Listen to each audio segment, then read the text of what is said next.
All right, so today we're going to learn about something called the vertical line test. But before we do that, we need to complete this table and get it graphed. So hopefully it's a review. We have the equation here. Remember, just the middle part, the expression goes in the middle.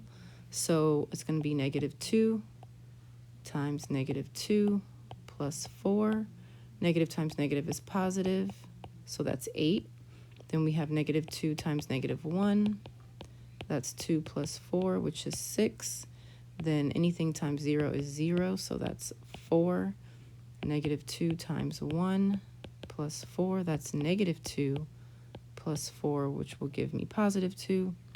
And then -2 times 2 plus 4 gives me -4 plus 4, which is 0. Let's get this on a graph. My first order pair is -2, 8. So -2, 8 is here.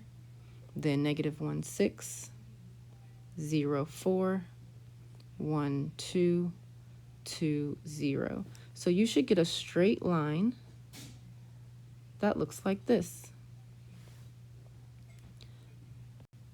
Next graph, this one is backwards, meaning we're starting with y and we're going to go to x. So in the middle, we're just squaring our y. So y squared means -2 times -2, that's +4. -1 times -1, +1.